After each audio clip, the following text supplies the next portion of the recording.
ৰাজ্যবাসীলৈ আজিৰ দিনটোৰ প্ৰথমটো বিগ ব্ৰেকিং নিউজ। আজি দিন দুপৰতে গুৱাহাটী মহানগৰীৰ মাজমজিয়াত গুলী চালনাৰ ঘটনা সংঘটিত হৈছে।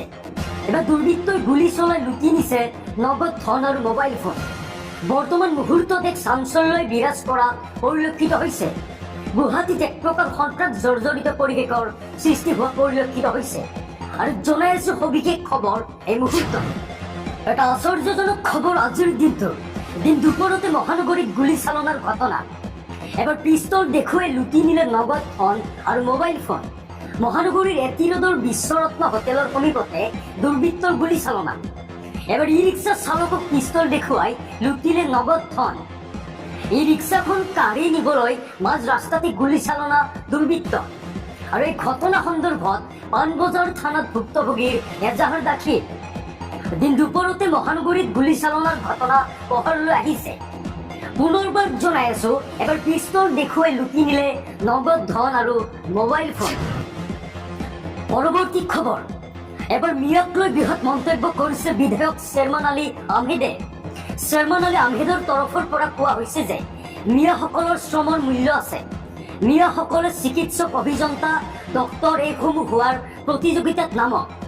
এতিয়া উজনি অসমত একাংশ সংগঠনৰ উৎপাতত মিয়াসকল বহিষ্কাৰ কৰাৰ পাছতে এই মন্তব্য কৰিছে বিধায়ক শ্বেৰমান আলীয়ে। এতিয়া উজনি অসমলৈ যাব নালাগে বুলি কৈছে, কিয়নো উজনি অসমত তেওঁলোকক কোনো ধৰণৰ শ্ৰমৰ মূল্য নিদিয়ে বা দিব নিবিচাৰে। অসমৰ বাহিৰলৈ যাওক, ভাৰতৰ বাহিৰলৈ যাওক মিয়াসকল, কিয়নো মিয়াসকলৰো কামৰ মূল্য আছে, শ্ৰমৰ মূল্য আছে। ইয়াকে লৈ মন্তব্য কৰিছে এতিয়া বিধায়ক শ্বেৰমান আলী। আৰু কি কি মন্তব্য কৰিছে লৈ আহিছো সবিশেষ এই মুহূৰ্তত। আৰু এতিয়া মিয়াক উজনিলৈ নাযাবলৈ আহ্বান জনাইছে শ্বেৰমান আলীয়ে। মিয়াৰ শ্ৰমৰ মূল্য আছে, উজনিলৈ নহয়, অসমৰ বাহিৰলৈ যাওক। IAS, ডক্তৰ, অভিযন্তা হোৱাৰ প্ৰতিযোগিতাত নামক এতিয়া মিয়াসকল, কিয়নো উজনিত একাংশ সংগঠনে উৎপাত কৰি আছে। মিয়াসকল উজনি অসমৰ পৰিৱৰ্তে অসম, ভাৰতৰ বাহিৰলৈ যাওক। মিয়াক উজনিলৈ নাযাবলৈ এতিয়া এনেদৰে আহ্বান জনাইছে বিধায়ক শ্বেৰমান আলী। জনগোষ্ঠীৰ সকলোকে আহ্বান জনাইছো যে যিহেতু উজনিৰ মানুহে আপোনালোকক বিচৰা নাই, অন্তত কিছু সংগঠনে যেনেকে উৎপাত কৰি আছে, মিয়া জনগোষ্ঠীৰ সকলোকে মই আহ্বান জনাইছো যে আপোনালোকে অনাকাংক্ষিতভাৱে তাত নোযোৱাটো উত্তম। আপোনালোকে অসমৰ বাহিৰত কাম কৰিবলৈ যাওক, আপোনালোকে ভাৰতৰ বাহিৰত কাম কৰিবলৈ যাওক। আমি কাৰো সৈতে যুদ্ধ কাজিয়া কৰাৰ দৰকাৰ নাই।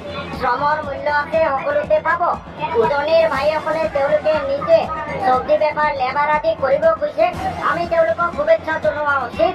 মই মিয়া জনগোষ্ঠীৰ ভাইসকলক আহ্বান জনাওঁ যে আপোনালোকে লেবাৰ হোৱাৰ কাৰণে বা মাছ বিক্ৰী কৰাৰ কাৰণে, চব্জি বিক্ৰী কৰাৰ কাৰণে প্ৰতিযোগিতা কৰিব নালাগে। আপোনালোকে প্ৰতিযোগিতা কৰক IAS হোৱাৰ কাৰণে, ডক্তৰ হোৱাৰ কাৰণে, ইঞ্জিনিয়াৰ হোৱাৰ কাৰণে, চাইণ্টিষ্ট হোৱাৰ কাৰণে। আৰু এতিয়ালৈ আহিছো ৰাজ্যবাসীলৈ এক চাঞ্চল্যকৰ খবৰ, কিয়নো এটা মাহৰ ভিতৰতে থিমত পুনৰবাৰ জঘন্য কাণ্ড সংঘটিত হৈছে। দুই লম্পটৰ কামনাৰ বলি হৈছে এবাৰ এগৰাকী নাবালিকা। নাবালিকাগৰাকী ঘৰৰ পৰা কিছু সমীপত ওলাই গৈছিল আৰু যাওঁতে দুই লম্পটে টানি আজুৰি নি জঘন্য ধৰ্ষণ কাণ্ড সংঘটিত কৰিছে। আৰু এই ধৰ্ষণৰ বিৱৰণ যদি আপুনি শুনে, আপুনিও স্তম্ভিত হৈ পৰিব। লৈ আহিছো সবিশেষ এই মুহূৰ্তত। জনাই আছো বিগ ব্ৰেকিং নিউজ। থিমত পুনৰ মানৱ সমাজক লজ্জানত কৰা ঘটনা। এমাহৰ ভিতৰতে থিমত পুনৰ নাবালিকাৰ ধৰ্ষণৰ ঘটনা। এবাৰ ফুজাইল আহমেদ আৰু ইছৰাফিল হুছেইনৰ কামনাৰ বলি হৈছে এগৰাকী নাবালিকা। আইতাকক নদীৰ ঘাটত আগুৱাবলৈ আহি দুই নৰপিশাচৰ কামনাৰ বলি হৈছে নাবালিকাজনী। ঘৰলৈ উভতাৰ পথতে বাইকত উঠাই নাবালিকাক টানি নিয়ে দুই লম্পটে আৰু বাইকত উঠাই লৈ জংঘলৰ মাজত নাবালিকাগৰাকীৰ সৈতে কৰিলে ধৰ্ষণ। প্ৰথমতে ভাতৃৰ তৎপৰতাত নাবালিকাগৰাকী উদ্ধাৰ হ'ল আৰু লম্পট ফুজাইল আৰু ইছৰাফিলৰ বিৰুদ্ধে এতিয়া এজাহাৰ ভুক্তভোগী নাবালিকাৰ পৰিয়ালৰ। আৰু লম্পট ফুজাইল, ইছৰাফিলক বিচাৰি এতিয়া আৰক্ষীৰ তীব্ৰ অভিযান। ধিঙৰ লাটিয়ামাৰী অঞ্চলত এবাৰ ধৰ্ষণ কাণ্ডৰ পুনৰাবৃত্তি। ধিঙত পুনৰ মানৱ সমাজক লজ্জানত কৰা এক ঘটনা পোহৰলৈ আহিছে আজিৰ দিনটো। পৰৱৰ্তী খবৰ। সোণাপুৰৰ কচুতলিৰ উচ্ছেদস্থলী সন্দৰ্ভত সৰ্বহস্ত হৈছে এতিয়া গুৱাহাটী উচ্চ ন্যায়ালয়। আৰু গুৱাহাটী উচ্চ ন্যায়ালয়ৰ তৰফৰ পৰা কালিৰ দিনটোত শুনানি গ্ৰহণ কৰা হৈছিল। যিহেতু 50খন লেখ আবেদনৰ ভিত্তিত কালিৰ দিনটোত শুনানি দিছিল আৰু এতিয়া মেধি পট্টা থকা ব্যক্তিক কিয় জাননী দিছিল ইয়াকে লৈ খৰ্বহস্ত হৈ পৰিছে গুৱাহাটী উচ্চ ন্যায়ালয়। আৰু উচ্চতম ন্যায়ালয় সোণাপুৰৰ উচ্ছেদস্থলীক লৈ কি মন্তব্য কৰিছিল বা কি কৈছিল জনাই আছো বিতংভাৱে এই মুহূৰ্তত। সোণাপুৰৰ উচ্ছেদক লৈ এতিয়া খৰ্বহস্ত হৈছে গুৱাহাটী উচ্চ ন্যায়ালয়। চৰকাৰৰ ভূমিকাক লৈ ক্ষুণ্ণ হৈ পৰিছে গুৱাহাটী উচ্চতম ন্যায়ালয়। মেধি পট্টা থকা লোকক জাননী দিয়াক লৈ খৰ্বহস্ত। বৃহস্পতিবাৰে উচ্ছেদ সন্দৰ্ভত দাখিল কৰা লেখ আবেদনৰ আছিল শুনানি।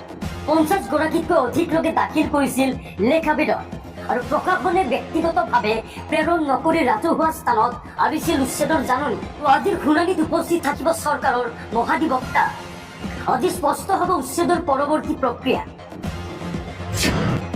পৰৱৰ্তী খবৰ, এটা বিশেষ নম্বৰত মিছ কল দি আপুনি যোগদান কৰিলে নে নাই। যদি আপুনি বিজেপিত যোগদান নকৰে তেনেহ'লে আপুনি নাপাব অৰুণোদয় আঁচনিৰ ধন। এতিয়া অৰুণোদয়ৰ ধন পাবলৈ হ'লে আপুনি বিজেপিৰ সদস্য কাৰ্ড আপোনাৰ হাতত থাকিবই লাগিব। খোদ বিজেপিৰ ৰাজ্যিক সভাপতি ভৱেশ কলিতাই মন্তব্য কৰিছে ৰাজহুৱা সভাত। এই মুহূৰ্তত জনাই আছো সবিশেষ। বাতৰিটো মন কৰিব, এতিয়া বিজেপিত যোগদান নকৰিলে আপুনি নাপায় অৰুণোদয়ৰ ধন। বিজেপি সদস্যৰ কাৰ্ড নাথাকিলে নাপাব আপুনি অৰুণোদয় আৰু চৰকাৰী আঁচনিৰ সুবিধা। বিশেষ জনসভাত বিজেপিৰ ৰাজ্যিক সভাপতিৰ মন্তব্যত এতিয়া চিন্তিত হিতাধিকাৰী ৰাইজ। অৰুণোদয়ৰ 1250 টকা পাবলৈ মন আছে যদি বিজেপিৰ সদস্য হওক আপুনি। এবাৰ মোবাইলত মিছ কল দি বিজেপিত যোগদান কৰাৰ আহ্বান জনালে ভৱেশ কলিতাই। আৰু অৰুণোদয় পাবলৈ বিজেপিৰ সদস্য ভৰ্তি কাৰ্ড থকাটো এতিয়া বাধ্যতামূলক। আৰু বিজেপিত যোগদান কৰিলে ভৱিষ্যতে অৰুণোদয়ৰ ধন বাঢ়িব বুলিও মন্তব্য কৰিছে ভৱেশ কলিতাই। আৰু এতিয়ালৈ আহিছো ৰাজ্যবাসীলৈ এক ভয়ংকৰ খবৰ। এবাৰ অসমৰ নহয়, 5 বহিৰাগতই খিলঞ্জীয়া এজন যুৱকক গুৰুকৈ প্ৰহাৰ কৰিছে। জানিব পৰা মতে বিনা কাৰণত যুৱকজনক প্ৰহাৰ কৰিছে বহিৰাগতই। আৰু ইয়াৰ ভিতৰত এবাৰ এজন মুছলমান যুৱকো আছে। অধিক প্ৰহাৰ কৰাৰ অভিযোগত এজাহাৰ দাখিল কৰিছে খিলঞ্জীয়া যুৱকজনে। আৰু আনিছো এই খিলঞ্জীয়া যুৱকজনে কি মন্তব্য কৰিছে এই মুহূৰ্তত। জনাইছো ডাঙৰ খবৰ এই মুহূৰ্তত। পুনৰ খিলঞ্জীয়াক আক্ৰমণৰ ঘটনা। তিনিচুকীয়াত বহিৰাগতৰ আক্ৰমণত আঘাতপ্ৰাপ্ত হ'ল খিলঞ্জীয়া যুৱক। 5জনীয়া এটা অনা অসমীয়া দলৰ যুৱকে 5জনীয়া এটা অনা অসমীয়া যুৱকৰ দলে মাৰধৰ কৰে যুৱকজনক। আৰু এজন মুছলমান যুৱকে অধিক আক্ৰমণ কৰাৰ অভিযোগ এতিয়া যুৱকজনৰ। এজন মুছলমান যুৱকে অধিক আক্ৰমণ কৰাৰ গুৰুতৰ অভিযোগ আনিছে এতিয়া যুৱকজনে। কোনো কাৰণ নথকাকৈ মাৰধৰ কৰে যুৱকজনক। ব্লুডাৰ্ট নামৰ এটা কুৰিয়াৰ কোম্পানীত কাম কৰা খিলঞ্জীয়া যুৱকজনে স্বীকাৰোক্তি দিছে এই বিষয়ে। যুৱকজনৰ ঘৰ তিনিচুকীয়া জিলাৰ কাকপথাৰত। আৰু তিনিচুকীয়া চহৰৰ মাজমজিয়াত সংঘটিত হয় এই ঘটনাটি। তিনিচুকীয়া সদৰ থানাত এজাহাৰ দাখিল কৰিছে যুৱকজনে। আৰু তিনিচুকীয়া আৰক্ষীয়ে এতিয়ালৈকে লোৱা নাই কোনো ধৰণৰ ভূমিকা। খিলঞ্জীয়া যুৱকজন জানিব পৰা মতে খিলঞ্জীয়া যুৱকজনৰ হাত ডিঙি মুখৰ ভিতৰত আৰু চকুৰ ওচৰত গুৰুতৰ আঘাতপ্ৰাপ্ত। আৰু প্ৰাণে মৰাৰো ভাবুকি দিয়ে যুৱকৰ দলটোৱে।